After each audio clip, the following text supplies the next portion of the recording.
Morning, and thank you so much for having me here this morning. It's great to see a room full. So I'm going to talk about the Environment Act and beyond, and some of the implications for parks and green space. If I can make the slides move on. So yeah, I'm going to cover the Environment Act and beyond, some of the work that we've been doing on green infrastructure.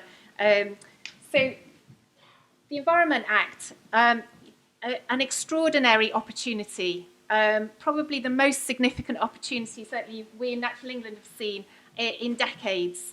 And I'm going to highlight two elements of this that I think are particularly relevant to the parks and green space sector. That's biodiversity net gain and local nature recovery strategies. There are other elements of the Environment Act. I don't have time to go into those this morning, but I'm going to particularly pick up on those two. So, starting with biodiversity net gain then, and I will shorten it to BNG at times just because it's a bit of a mouthful. So, what is biodiversity net gain? So, it's an approach that leaves development to development or land management that aims to leave the natural environment in a better state, measurably better state than it was beforehand. A little bit about the background to this. So the 25-year Environment Plan in 2018 was published, and that talked about embedding an approach to environmental net gain to development, housing and infrastructure. And then we saw amendments to the National Planning Policy Framework, which talked about minimising impacts and providing net gains for biodiversity. And that was further updated in 2021, and the clause where possible was removed. And then we get to the 2021, the Environment Act, with BNG referenced in Part 6 under Nature and Biodiversity. So why do we need biodiversity net gain? We've all heard the sort of scary stats around biodiversity loss, and actually just this morning on Radio 4's list hearing that the Natural History Museum has published another report on biodiversity loss. But in the UK, we know that 40% of species are in decline, 40 million birds have been lost from our skies over the last 50 years, and a quarter of UK mammals are threatened with extinction.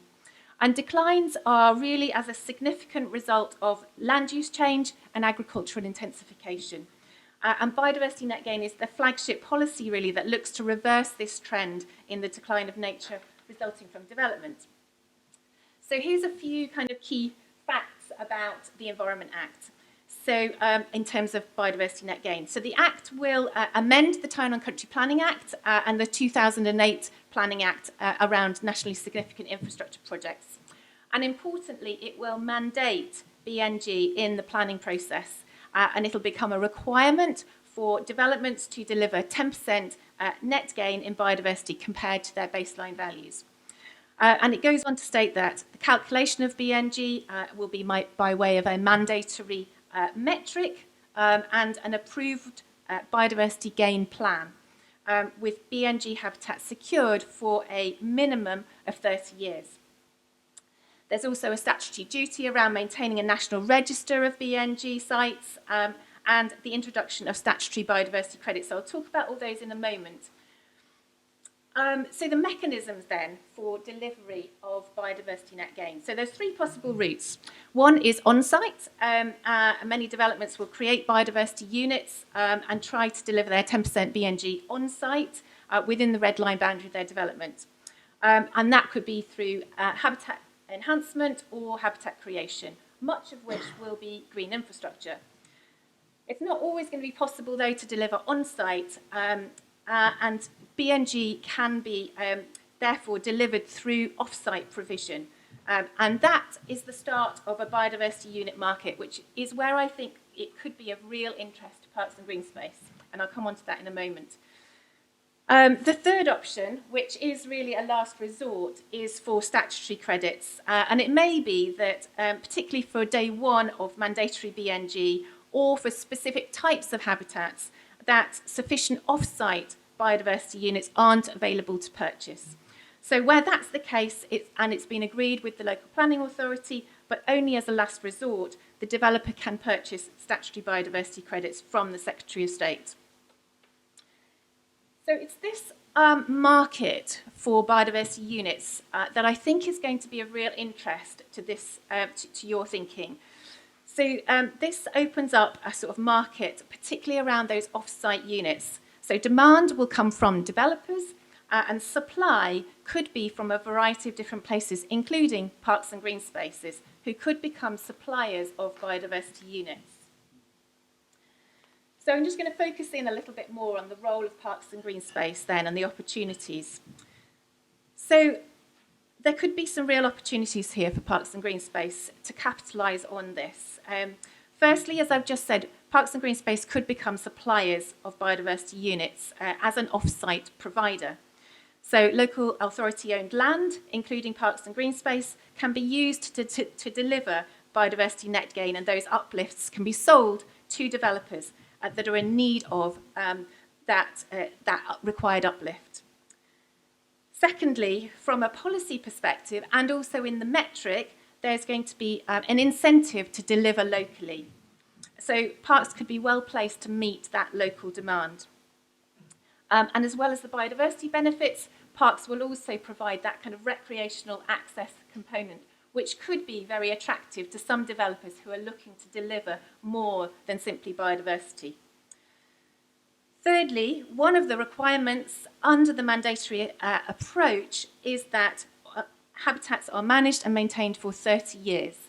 And so that means that BNG could be a valuable long-term funding mechanism for enhancing biodiversity of existing parks and as providers of those biodiversity units, so helping to generate and make stretched budgets go further.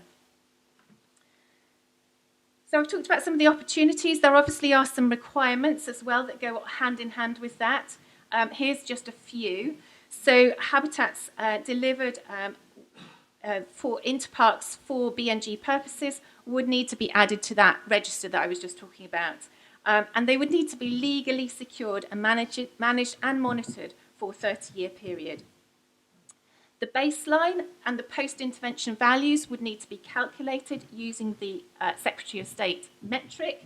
And that's important because up to now we've had a lot of different types of metrics showing different calculations for different areas. So we've now got a consistent approach and a consistent way of measuring and comparing between different areas.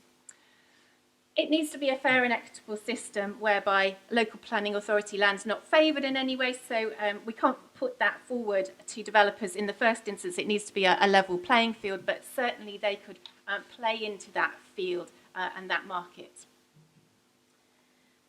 The next sort of element I want to consider is habitat banking, and there's some really good examples emerging from the park sector in this space. Plymouth, for example, setting up an urban habitat bank.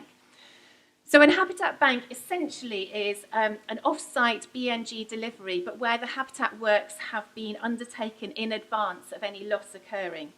So with the express purpose of that being for the sale of biodiversity units. The upfront work, for example, could be new habitat creation or enhancement of existing habitats. Only sites that have been established sort of post-January 2020 can count in terms of habitat banking, and we'd expect those sites to have a management plan, but no requirement for that plan to have been in place from that date. So the benefit of this this approach is that is taken into a consideration in the biodiversity metric and can essentially help you to deliver more biodiversity units per unit space, because the metric takes account of time to target, condition time to establish, and pre-delivery of those habitats reduces some of those risks. So that's taken account of in the metric. Obviously, there are some risks associated with those upfront capital costs, but actually some of that can be mitigated by early conversations with developers to understand what it is that they are looking for. Management, monitoring and reporting of biodiversity net gain are going to be post-intervention requirements. The management will be the requirement of the developer or the landowner, but could also be contracted out. But all of that needs to be agreed in the price for a biodiversity unit, agreed between the unit provider and the developer. And to ensure that that management is having the long-term effect, then there will be a monitoring programme which local planning authorities will need to set up as part of planning conditions. Local planning authorities could also look to make use of their pre-application chargeable services, if they have them, for advice to developers. That's another way of potentially generating income through this. And we're also interested in whether local planning authorities could get the same powers as mineral planning authorities in charging for monitoring. Nothing set in stone on that at the moment, but that's an area of interest. So what can you do to prepare for mandatory biodiversity net gain? So we know it's going to be a minimum 10%, but there could be higher levels depending on local policy. So consider how your spaces are currently being used. What are the realistic ecological ambitions? Obviously thinking about some of the different factors like landscape, historic, recreation. These are multifunctional spaces, and you know how to manage those different interests best. Engaging with the community to highlight any changes that could be taking place. But really the key step here is about baselining sites using the biodiversity metric. Establishing relationships with developers to understand what they want, and considering those local priorities where BNG could deliver the maximum impact. You know, maybe those areas identified in your green infrastructure strategy or your local nature recovery strategy that I'll come on to talk about in a moment. And consider how green infrastructure standards could really help to drive the quality of that green infrastructure. So the second element of the Environment Act that I want to talk about is local nature recovery strategies, and you'll see the link between this and biodiversity net gain in a moment. But these are locally developed spatial strategies for nature working within a national framework. They identify opportunities and priorities for enhancement of the natural environment, and they will inform the nature recovery network. And the Act contains a specific duty on public authorities to have regard for local nature recovery strategies. They will cover the whole of England, and each strategy needs to have a map of the most valuable existing habitats for nature, and also those where you can create or improve habitat for nature and for wider environmental goals. And it results in an agreement of priorities for nature's recovery. But the key take-home message here for this audience, I think, is to make sure that parks and green space are part of that local nature recovery strategy, because the metric really takes into account those strategic drivers and where, and you will be able to deliver more biodiversity units if you are part of a strategic network. I just want to look beyond the Environment Act, because there are some really interesting voluntary approaches as well that could complement the work that we can do through the Environment Act. Placemaking, we've already talked about, and Councillor Mahmood mentioned that in his initial speech. Placemaking really important for many local planning authorities, developers, parks and green space, and wider local authority ambitions. I've already said biodiversity net gain could be a mechanism for investment in those local green and blue spaces. The Green Infrastructure Framework really aims to mainstream green infrastructure as a key asset in creating and maintaining sustainable places. And you can see here some of the green infrastructure elements that are included in the biodiversity metric. So the framework itself is a commitment in the 25-year environment plan. It is a voluntary approach, so it doesn't have the sort of the legislative backing as yet that biodiversity net gain and local nature recovery strategies have. But its aim is to improve existing green infrastructure and create more good quality green infrastructure for all those wider benefits. So beyond biodiversity, for health, for nature, for climate and prosperity that we know parks and green space really add to. And it really wants to aim to focus on levelling up, addressing some of those inequalities in access to green space, particularly focusing on those areas of high deprivation where there is poor access to green space. And we know that really matters because people don't have access to private garden space, for example. So our priority audiences for the framework are developers, green space managers, communities, neighbourhood planning groups, but also wider stakeholders like health, transport, education. As part of the framework, we launched last year the 15 Principles of Good Green Infrastructure, and they really set out what good green infrastructure looks like. Central to that are those 5 principles in the centre of the slide there. Why do good green infrastructure? Because it can deliver nature-rich, attractive places that are attractive to investors, active and healthy places and people, thriving and economically prospering communities, resilient, climate-resilient places, and improved water management. And then the what principles. What does a good network look like? It's multifunctional. It's varied in terms of types and sizes. It's connected for people and for nature. It's accessible for all, and it responds to local character. And then some of the how principles of how to do that in a way that is based on partnership and shared vision, evidence-based, planned strategically, designed in from the outset, managed, valued, and evaluated for the long term. So last year, alongside the principles, we also launched our mapping database, which can be used to identify those areas that have poor access to green space and high deprivation and health inequalities. And we're now working on refining that so that we can map urban habitats using Earth observation data, aerial photography, and we should have some pilot examples to show you in the new year on that. But in January, we will launch our green infrastructure standards. And we're working with Department for Levelling Up to embed these in the National Planning Policy Framework and in guidance. And they will include the standards that are shown here. So a standard for green infrastructure strategies, a standard around accessible green space, which will drive that ambition so that everyone has access to good quality green and blue space within 15 minutes walk from home. Quality standards based on Green Flag Award and local nature reserves, and a new national urban greening factor, which will set the sort of percentage of a development that is green. And that can really work alongside the mechanisms I was talking about earlier around biodiversity net gains. So, for example, in an urban area, you may have very little biodiversity baseline, so 10% of zero is zero.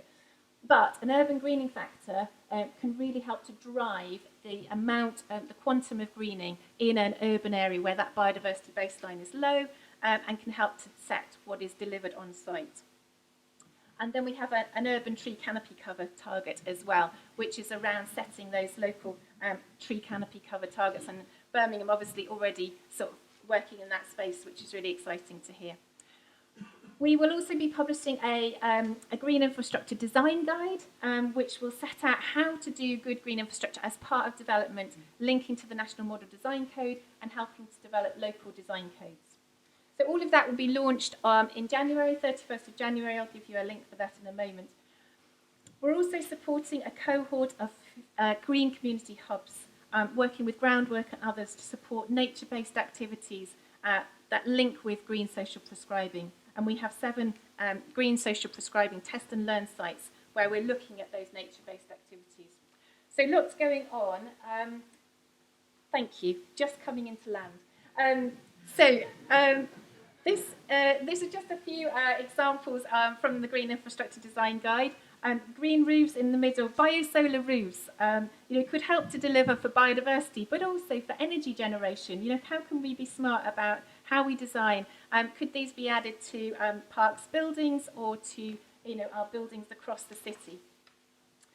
Other features, features for species. These, again, relatively low-cost options for improving parks and green space for biodiversity. So, to sum up, what can be done locally? So you can incorporate parks and green space into local nature recovery strategies and green infrastructure strategies. Prepare parks and green space for biodiversity net gain, starting to baseline and develop those relationships with developers. Use the biodiversity net gain as a mechanism for funding, for long-term funding. Use the green infrastructure mapping database to target enhancements to areas of greatest impact, and adopt the green infrastructure principles and standards as part of those strategies, local plan policies, and local design codes.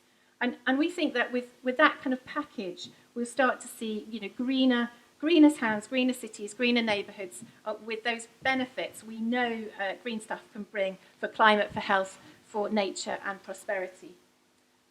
And there's a few information sources there linked to the launch event and some information on, particularly on biodiversity net gain, more information there. Thank you very much.